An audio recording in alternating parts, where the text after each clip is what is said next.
2014, et non seulement une année nouvelle, mais une année d'hommes et de femmes qui va prendre une charge.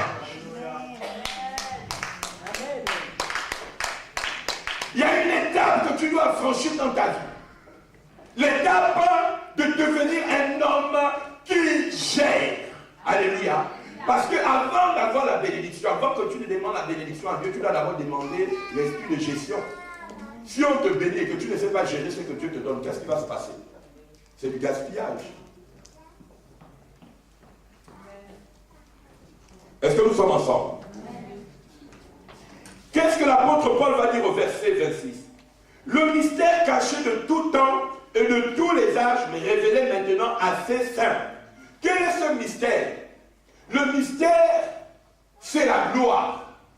Parce qu'il dit ce mystère qui était caché, sur lequel beaucoup des hommes n'avaient pas la charge. Beaucoup des hommes n'étaient pas chargés de la gloire. Beaucoup des hommes ne pouvaient pas avoir accès à la gloire. Beaucoup des hommes n'étaient pas qualifiés pour marcher avec la gloire. En fait, c'est quoi la gloire? La Bible déclare que lorsque nous sommes en Christ, nous sommes transformés de gloire en gloire à son image. C'est quoi la gloire? La gloire, dans le sens spirituel, c'est l'étape dans laquelle Dieu vous amène pour être imbattable, pour être indestructible. Non, je parle là.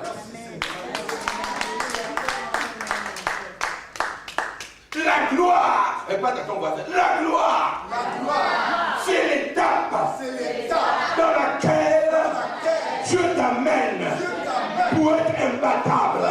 Lorsqu'on dit que quelqu'un a la gloire de Dieu, quel est le sorcier qui veut venir? Quel est le magicien? Quel est le charlatan? Quelle est la maladie qui va venir éteindre ta vie? La gloire de Dieu, lorsqu'elle se fixe sur vous, lorsqu'elle devient une charge dans votre vie, elle pourra être indestructible, imbattable, inestimable.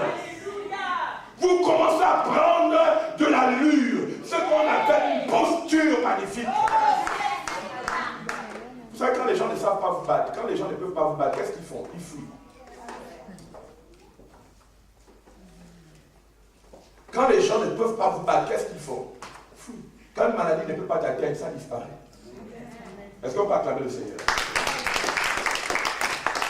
C'est pourquoi la Bible dit que Jésus disait qu'il guérissait les malades par la gloire de Dieu. Quand il prononçait quelque chose, la gloire amenait la manifestation. Parce que la gloire ne vous laisse pas inactif. La gloire ne vous laisse pas impotent. La gloire ne vous laisse pas incapable. La gloire élève votre potentiel. La gloire soulève votre vie au-dessus de ceux qui voulaient vous humilier. Oh! Jésus sait que la gloire de Dieu a fait en 2013.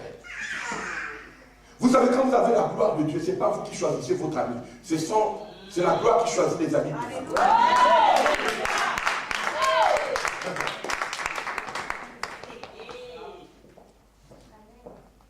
Pourquoi? Parce que Dieu qualifiera que les hommes qui méritent votre amitié.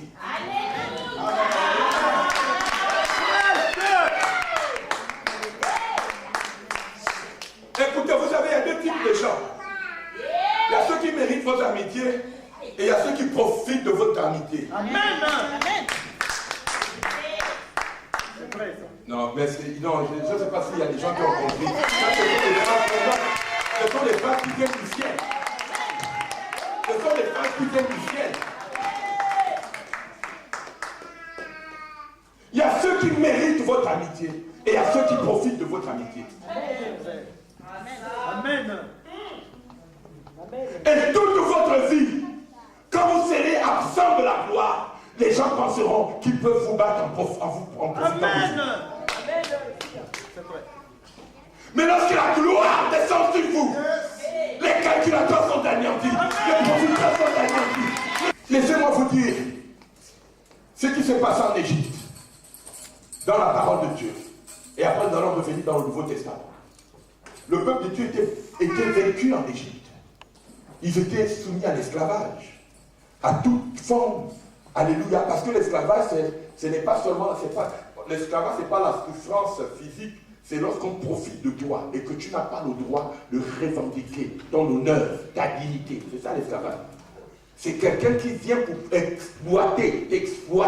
Et tu n'as pas le droit de dire quoi que ce soit pendant qu'il t'exploite. Alléluia. C'est ça l'esclavage. Il y a plusieurs formes d'esclavage. Il y a l'esclavage par les travaux forcés, l'esclavage aussi par les amitiés qui profitent, qui ne méritent pas, qui ne sont pas qualifiés. Amen. Parfois tu vis avec quelqu'un pendant des années. La personne ne mérite pas ta compagnie. Amen. Mais toi tu ne sais pas. Même il a déjà mis en place les batteries où il se charge sur toi. Un parasite. Il vit comme un vampire. Il vit de tout ce que tu peux lui donner. Amen. Amen. Est-ce qu'il y a quelqu'un qui entend ce que l'Esprit est en train de dire? Est-ce que quelqu'un entend ce que l'Esprit est en train de dire? La Bible dit que ce mystère était caché. Ce mystère, beaucoup de gens ne l'avaient pas. Beaucoup de gens n'avaient pas la clé de comment recevoir la gloire. Mais ce mystère est maintenant révélé à ses saints. Vous savez, quand vous devenez saint, c'est qu'on ne peut plus vous fouiller. On ne peut plus rabaisser votre image. On ne peut plus salir votre témoignage. Les gens parleront contre vous, mais ne vous n'attendront pas. Les gens diront des fausses choses contre vous, mais ne vous n'attendront pas. Parce que la gloire